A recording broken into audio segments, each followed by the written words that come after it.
my dear learners, for this course on Design of Machine Elements 1. In our module 3, we were discussing about design of shafts, keys and couplings. In our previous lecture, we have solved problem number 5 of our discussion on design of shafts. Let us continue our discussion on problems on design of shafts. We are solving for the question bank which I have attached through the link given below the video in the description. Kindly use that link to get access to the question bank. For that question bank, we are discussing the solution. Continuing our discussion, the problem number 6 of our discussion states that a machine shaft turning at 600 rpm is supported on bearings 750 mm apart. 15 kilowatts is supplied to the shaft through a 450 mm pulley located 250 mm to the right of right bearing. The power is transmitted from the shaft through a 200 mm spur gear located 250 mm to the right of left hand bearing. The belt drive is of an angle of 60 degree above the horizontal. The pulley weighs 80 newtons to provide some flywheel effect. The ratio of belt tension is 3:1. The gear has a 20 degree tooth from tooth form and meshes with another gear located directly above the shaft. If the shaft material selected has an ultimate strength of 500 megapascals and yield point of 310 megapascals, determine the necessary diameter using kb is equal to 1.5 and kt is equal to 1. Now, in order to clearly understand this problem, I should note the data and draw the space diagram first. Let me draw the space diagram. So, if you clearly observe the problem, he has not specified the direction of view, whether we are viewing the shaft from left side or right side, and also has not specified the sense of rotation. Whenever the sense of rotation and direction of view are not specified, always assume left side view with prime mover rotating clockwise. So if shaft receives the power with the help of belt drive, then the shaft rotates in clockwise direction itself. If the shaft receives power with the help of gear drive, then shaft rotates in counterclockwise direction. Depending on whether the shaft receives the power with the help of belt drive or with the help of gear drive, the sense of rotation is decided. But always make an assumption that we will view the shaft from left hand side. There is no hard and fast rule that you should always assume that we will view the shaft from left side only. For convention, let us follow a standard procedure. So I am following always. I look the shaft if not specified from the left side view only, and I will draw the view on the right profile plane. So since he is not specified, I will make an assumption that I will view the shaft from left hand side and prime mover rotates clockwise. If you clearly observe, the shaft is receiving the power with the help of belt drive, so therefore shaft will also rotate in the clockwise direction itself. That is, we have a shaft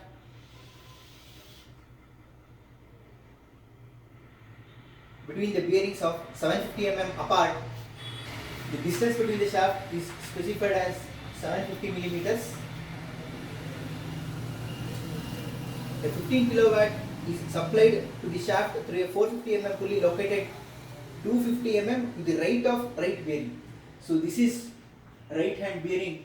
To the right of right hand bearing, we have a pulley. So this is driven because it is receiving the power. So shaft is receiving the power with the help of pulley driven with belt drive. So since it is driven with belt drive, so therefore the shaft also rotates in the same direction as prime mover. So this you people already know. The shaft through a 450 mm pulley located 250 mm. So the distance is also specified. This distance is 250 millimeters. All dimensions are in millimeters. The power is transmitted from the shaft through a 200 mm spur gear located 250 mm to the right of left bearing. So this is left hand bearing. To the right, we have a spur gear located at a distance of 250 mm. Let us consider a spur gear located at a distance of 250 millimeters. All dimensions are in mm. So since the sense of rotation is not given, I am assuming left side view. So if you look at from left, since the diameter of the gear and the pulley are known. The diameter of the gear is smaller, diameter of the pulley is larger, so I can see both. So therefore, if I draw, we have a figure like this. We have a pulley and we have a gear. So this is gear, but this will become driver, giving out power. So we call driver as pinion. So we have pinion mounted on the shaft, very important.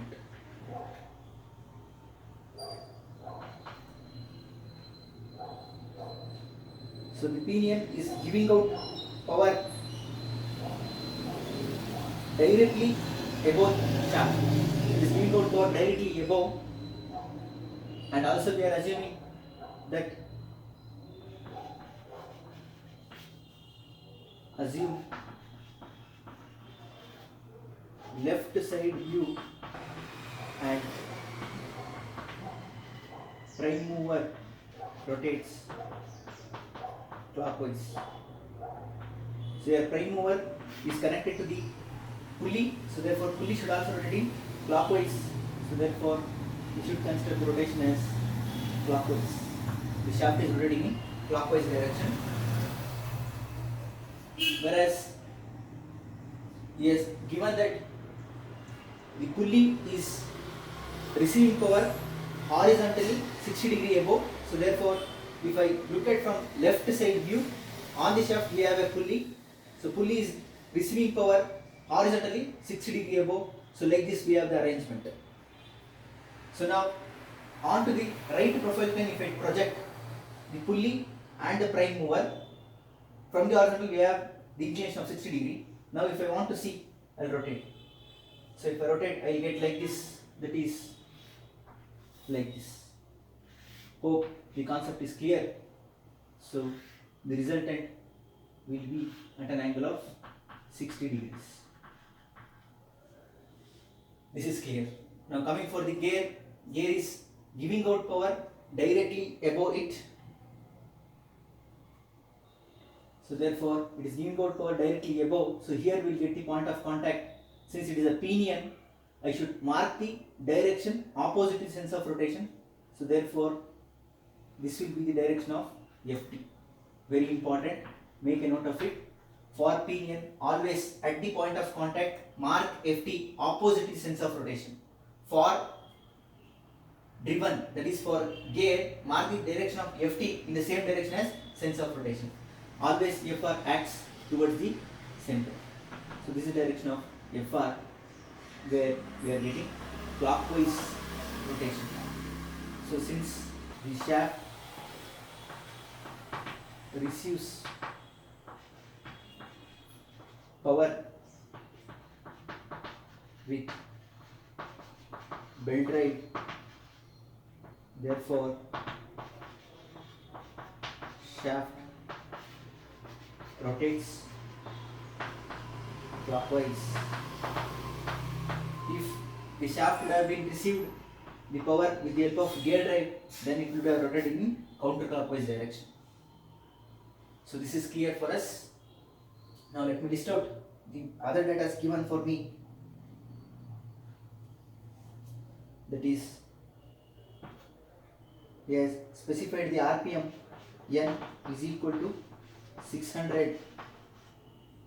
Then he has specified power as 15 kilowatts. Diameter of the pulley is specified. Diameter of the pulley is 450 millimeters.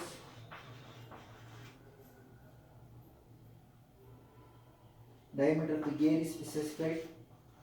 Diameter of the gear is 200 mm.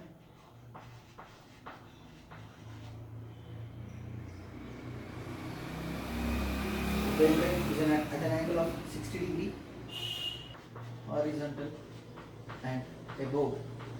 The pulley weight of the pulley is also specified to provide some flywheel effect. Weight of the pulley is 800 newtons. The ratios of belt tension is also specified. If I give the points, we have A, B, C and pulley will be D, so therefore it is TD1 by TD2, ratios of belt tension. You should find TD1, TD2, resultant will be TD1 plus TD2, where D is the pulley. Ratios of belt tension is 3, pressure angle is 20 degrees,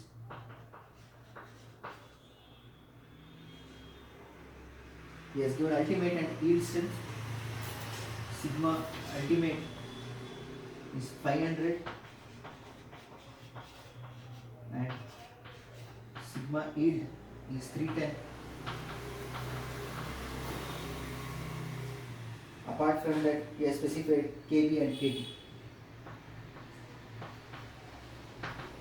KB is 1.5 and KT is 1.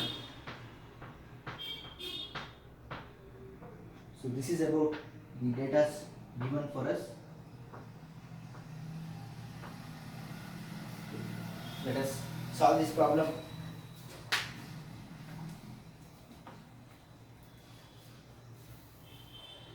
Now coming for the solution, it is receiving power with the help of pulley. So therefore let us start solving the problem from pulley itself. Solution considering pulley C, pulley D for us. D is the pulley where C is this right hand support. Considering pulley D, we know three equations of pulley. Considering first equation, MT is equal to 9.55 in 10 to the power of 6 into P by N. So therefore, we get the value of torque to be transmitted as 9.55 into 10 to the power of 6. Power is 15 kilowatts at a speed of 600 RPM. So MT will be 9.55 into 10 to the power of 6 into 15 kilowatts at 600 RPM, which is turning out to be 238750 Newton millimeters.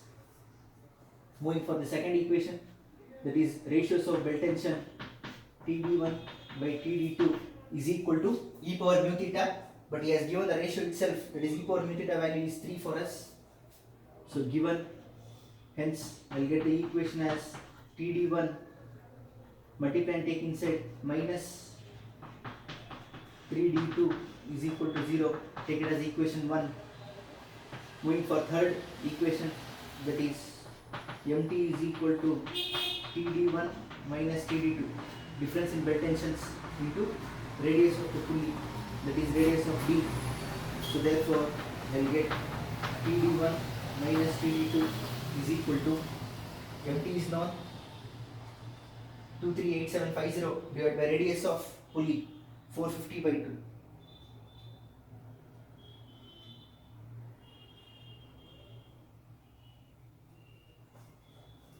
That is 1061.11 newtons. Take it as equation 2. So solving equation 1 and 2,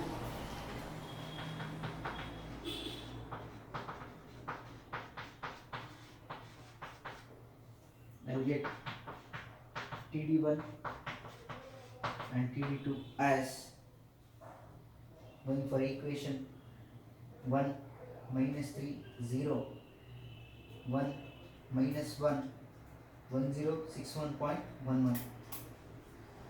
TD1 is 1591.7 newtons and TD2 is 530.6.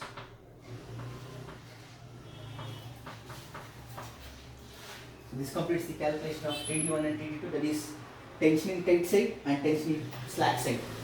Now if you observe the sketch, I want to resolve it for horizontal and vertical forces. If I resolve it for horizontal and vertical forces, we have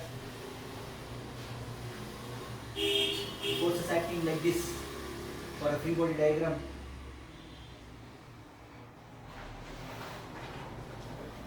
So if I resolve horizontally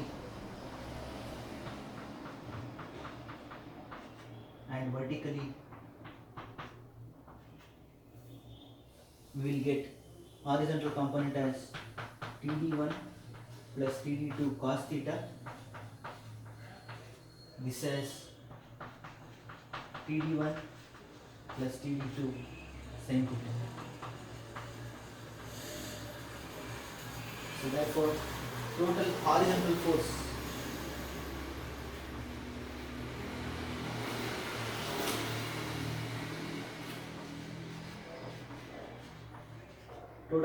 force will be TD1 plus TD2 cos 60 degree. That's all. So if I solve, I'll get the answer as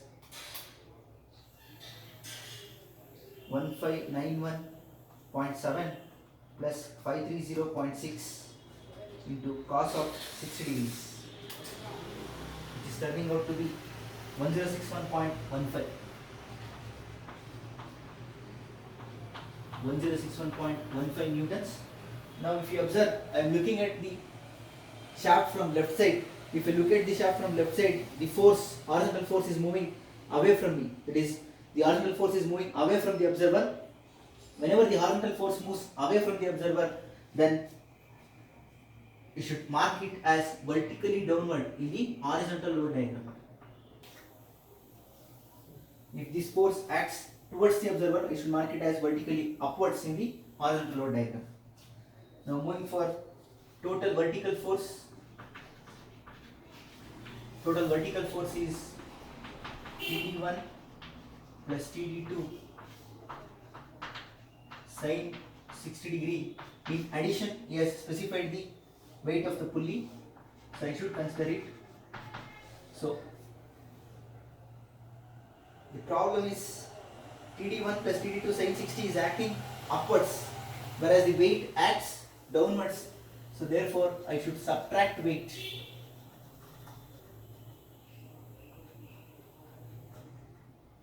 And show it acting vertically upwards. So for which I will get minus weight is 800. So I will get the answer as 1037.97 newtons acting vertically upwards. You can observe here TD1 plus TD2 sin 60 is acting vertically upward, whereas weight will always act downward. Therefore, I am taking the difference. So since I am considering upward force as positive and downward force as negative, I should mark the equation answer as upward only. Now moving for second part, that is the driver which is giving out the power. We have pinion. Considering the pinion, we have the free body diagram like this. We have the pinion which is giving out power to a gear. On the pinion, we have shaft to be designed. We know that pinion is rotating clockwise, so therefore at the point of contact, I should mark the tangential force as opposite to the direction of rotation for pinion and Fr as inward. Fr always acts towards the center. Now we know three equations of shaft. We know torque, so therefore no need to solve for torque. Moving for second equation, that is mt is equal to ft into radius of the gear. Here the gear is denoted by b, so therefore ft will become, mt is known, 238,750, where the radius of the gear is 100 mm. So therefore ft will be 2387.5 meters. Moving for the third equation of gear, that is Fr is equal to ft tan phi. I will get Fr as into tan phi. Phi is 20 degrees. The answer is 868.98 newtons. Now, from the diagram, we know that Ft acts towards left from left view, whereas Fr acts downwards. Now, considering total horizontal force and vertical force, total horizontal force will be only Ft. So therefore Ft is 2387.5 newtons. Now if I observe from left side, Ft is acting towards me, so therefore I should mark it as acting vertically upwards in the horizontal load diagram.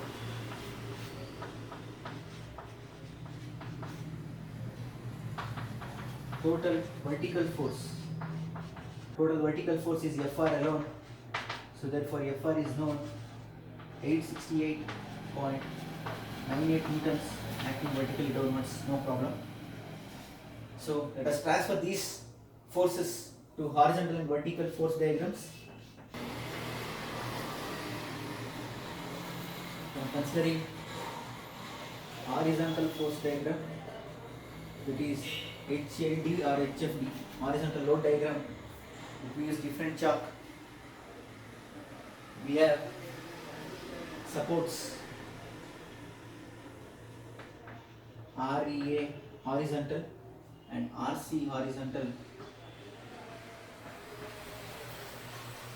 From gear B, the horizontal force is acting vertically upwards.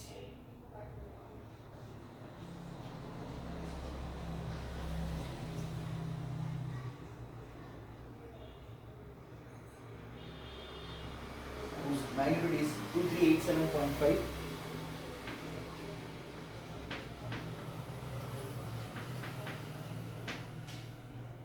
Whereas from pulley D, the horizontal force is acting vertically downwards, whose magnitude is 1061.15.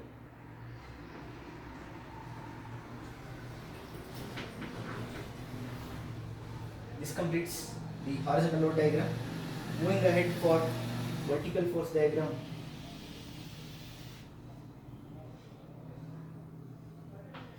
It is vertical load diagram. We have the support,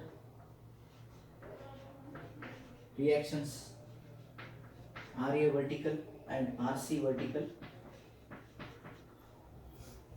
Coming for gear, the vertical force is acting downward 868.98. I can take it as 869 newtons. Whereas from pulley, the vertical force is acting upwards, whose magnitude is 1038 newtons. So this completes the forces from driver and driven. And also an important note is that no need to draw the torque diagram, because we are receiving and we are giving out. We are receiving only once and we are giving out only once from the shaft. So therefore no need to draw torque diagram. So torque diagram is required if I receive power from one either pulley or gear and giving out power from two different mountings, that is pulley as well as gear. In such cases the torque given out by pulley will be different from what we are receiving, and torque given out by gear will be different from what we are receiving. So therefore we will get three different torques for each mountings. Whereas here we are receiving the power from pulley and we are giving out the power from gear. So therefore torque remains same. Whatever we receive, we are giving out. No need to draw torque diagram in these cases. Let me pause this video for a while so that you people can copy it down. Later we will solve for horizontal and vertical bending moments.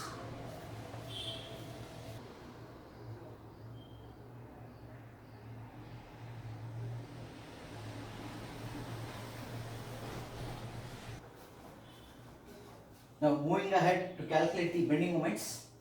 First let us take the horizontal bending moment. If I consider horizontal bending moments, first I should take forces acting on the horizontal load diagram should be equal to 0. So considering upward forces is equal to downward forces, we have RA horizontal plus RC horizontal is equal to plus 2387.5. So these three are acting upwards. This is equal to downward force is 1061.15 newtons. Next, take moment about right support and equate it to 0. That is moment about C horizontal is equal to 0. If I do that, RAH is creating clockwise positive. RAH into distance is 750. This is also creating clockwise moment positive. 2387.5 into distance is 750 minus 250 is 500. Even though this is acting downward, but it is creating clockwise moment because this is somewhat like overhanging beam. So I am here. So this is also creating clockwise moment. So therefore this is also positive. Plus 1061.15 into distance is 250. This must be equal to 0. So if I solve, I will get the value of RA horizontal as minus 1945.4 newtons. Since I am getting minus, I should change its direction to vertically downward. So what initially we assumed is wrong, so I should make a correction. So RAH should act vertically downwards because I am getting negative sign. So the actual load diagram will be this one. RAH. Let us verify whether RCH is correct or wrong. So substituting here, RCH will be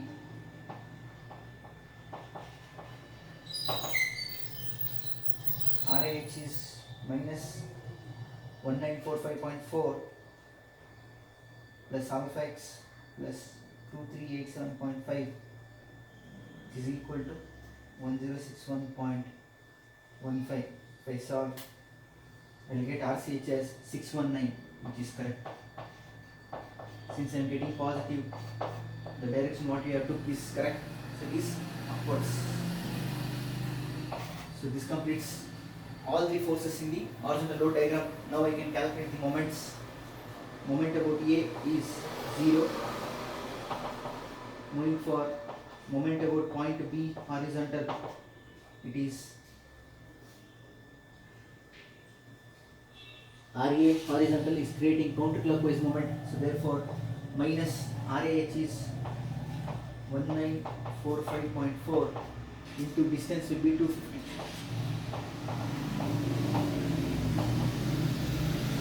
Turning out to be minus 1945.4 into 250 is equal to minus 486350 Newton millimeters. Moving for MCH, I have minus 1945.4 into distance is 750. Whereas this is causing clockwise moment, so therefore plus 2387.5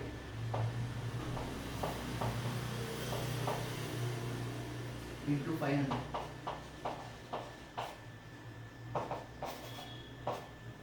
So I'll get the answer as minus 1945.4 into 750 plus 23875 into 500.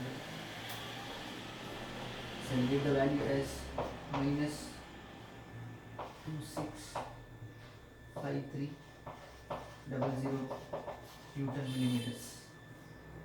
Or else I can also calculate from here.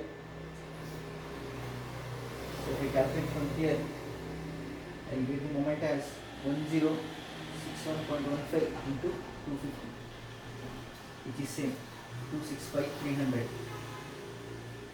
Moving for point D, so we will have moment about point D horizontal. Since it is the end point, I will get the moment as RAH is causing counterclockwise moment into distance is 1000 plus 2387.5 into distance is 750. This is also causing clockwise. RCH is 619 into distance is 250. So this is equal to minus 1945.4 into 1000 plus 2387.5 into 750 plus 619.619 into 250, which is nearly equal to 0.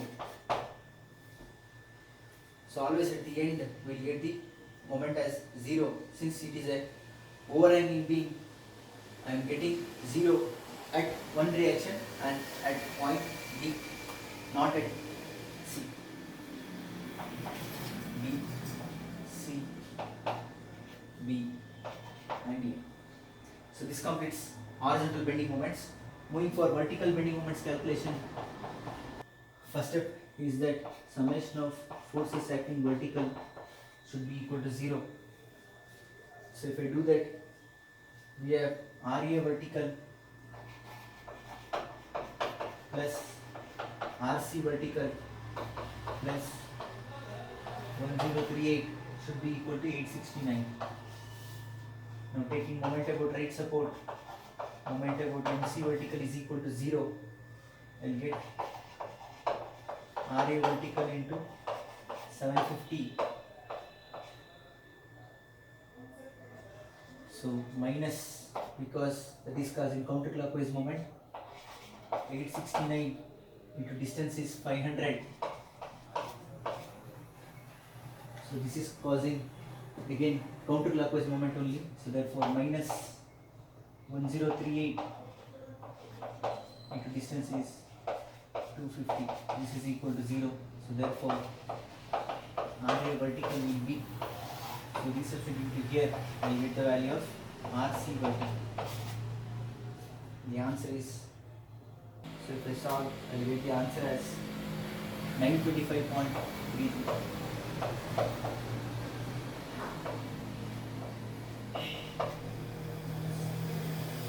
Now resubstituting which, I will get the value of RCB as minus 1094.33 newtons. So therefore the direction of RCB should be reversed because I am getting negative, so change its direction.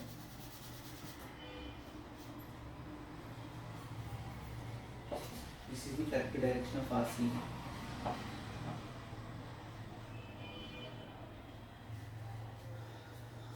So changing its direction.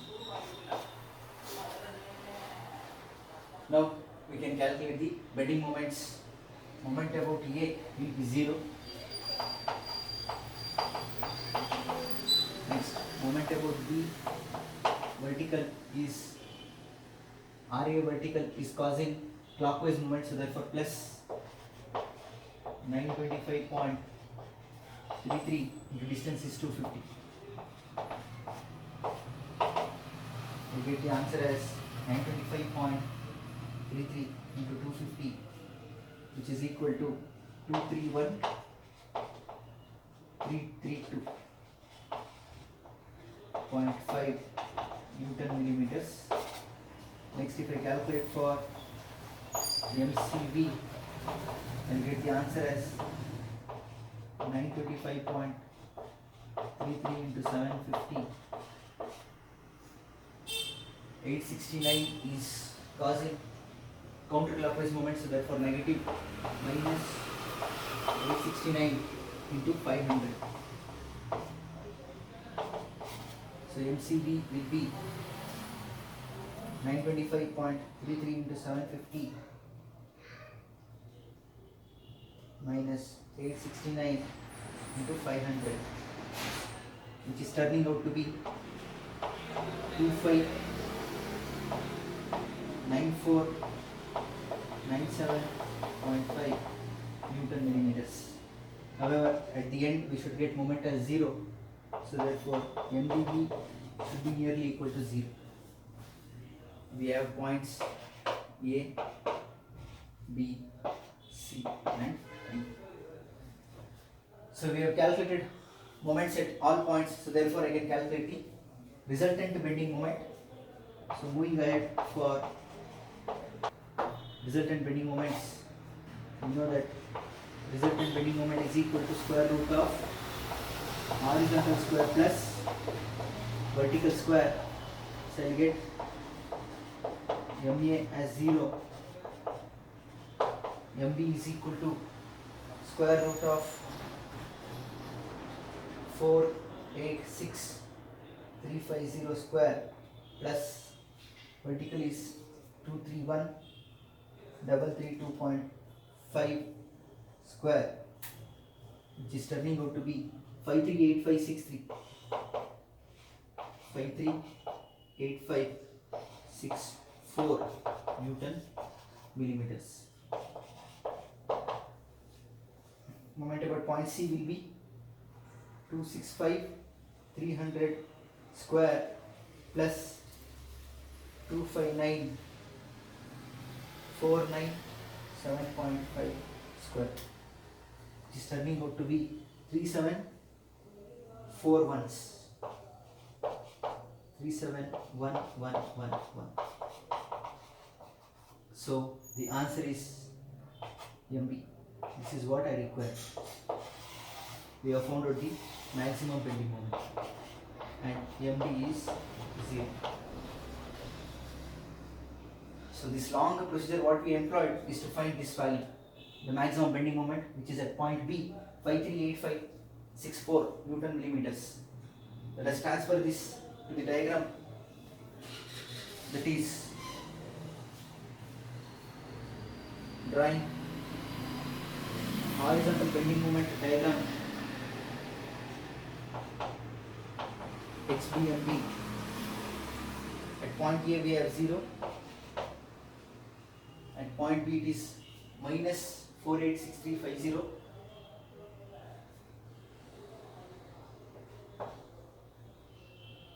and at point C it is minus 265300, and we have 0. So if I connect, I will get the bending moment like this.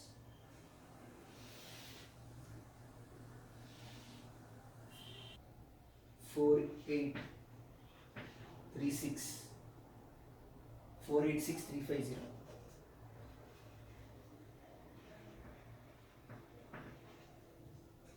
Here we have minus 265300. Moving for vertical bending moment diagram, we are getting 231332.5 at point B.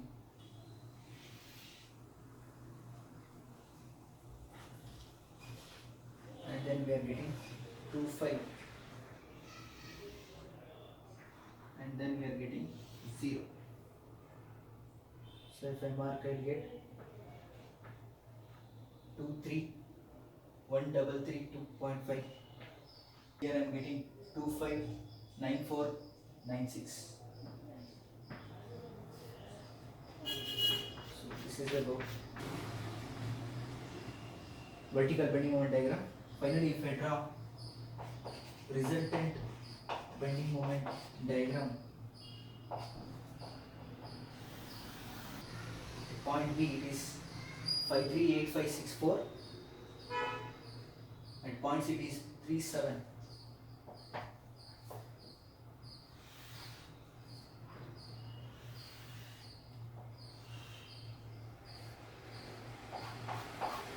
The answer is 538564.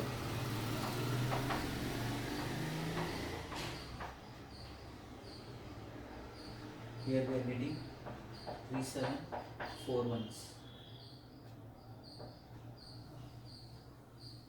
Marking the points, we have A, B, C and D. Here we have points A, B, C and D. Let me pause this video for a while so that you people can copy it down. Later we will solve for diameter, because we have calculated maximum torque and maximum bending moment.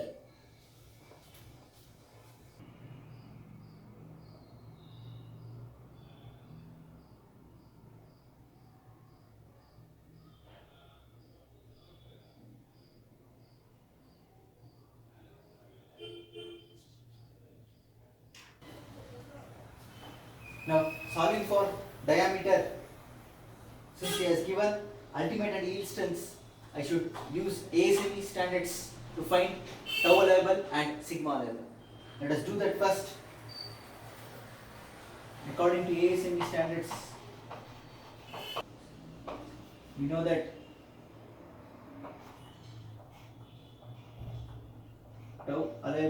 tau max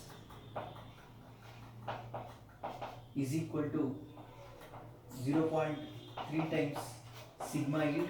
Kindly make a note, it is not tau yield, it is sigma yield. So if I do that, I will get 0.3 times sigma yield is 310, which is 93 megapascals. Also, tau max is 0.18 times sigma ultimate. If I do that, 0.18 times 500, it is 90 megapascals. So therefore I should adopt the least value. So therefore tau max is 90 megapascals. Now considering keyway effects,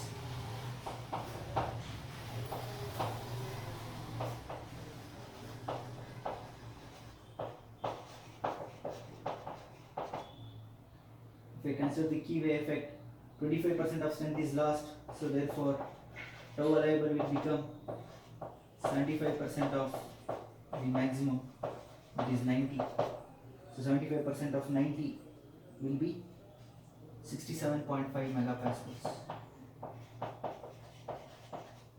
So therefore I should solve for 67.5 megapascals. Similarly, if I find sigma max and sigma allowable, we know that sigma max is 0.6 times sigma yield, and also sigma max is 0.36 times sigma yield. So I should adopt minimum among these two, adopting the lesser value. That is 0.6 times 310 is 186 megapascals. 0.36 times 310 is 111.6 megapascals. Adopting the least value, I should take 111.6 megapascals. Now considering the keyway effects, these things I clearly discussed in our lecture 1 itself. We get sigma allowable is equal to 75% of sigma max. So therefore 75% of 111.6 is 83.7 megapascals. So we solve for 83.7 megapascals for maximum normal stress theory. And also we know that for solid shaft,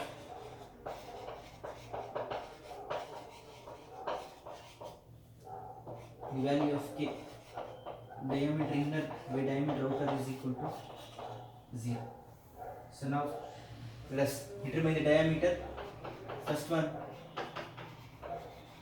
from maximum shear stress theory, we know that diameter D is equal to 16 by 5 times tau allowable into square root of he has given it as Km and Kt, Kb and Kt. Let me take it as Kb and Kt itself. Kb mb square plus Kt mt square into 1 by 1 minus k to the power of 4 whole to the power of 1/3. So if I substitute and solve, I will get the diameter as 16 by pi times 67.5 into root of 1.5 into mb is 538564 whole square plus 1 into mt is 238750 square. Substituting 1 by k, 1 minus k value as 0, I will get 1. So whole to the power of 1/3, which is equal to 39.9 mm. So therefore adopt D as 40 mm according to maximum shear stress theory. So if we solve from maximum normal stress theory,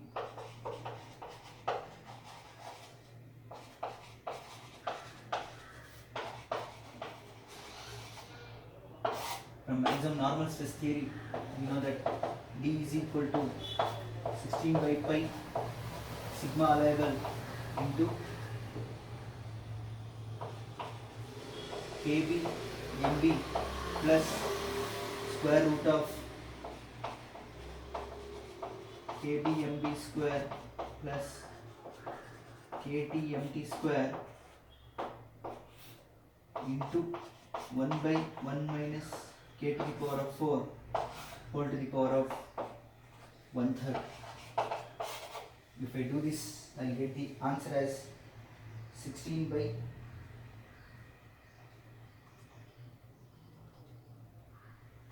pi into sigma level is 83.7 into 1.5 into 538564 plus root of 1.5 into 53864 square plus 1 into 238750 square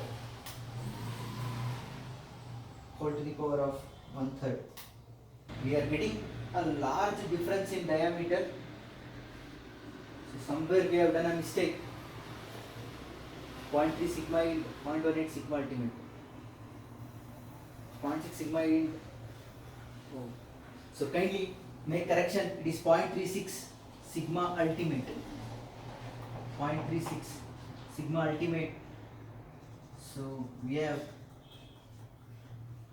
0.36 into 500. 0.36 into 500 is equal to 180. So sorry for the error. So I mistaken the ASME code. So therefore, adopting the lesser value, I should take the value as 180.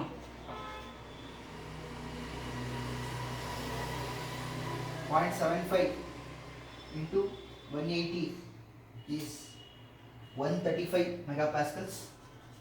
So tau allowable is 135 megapascals.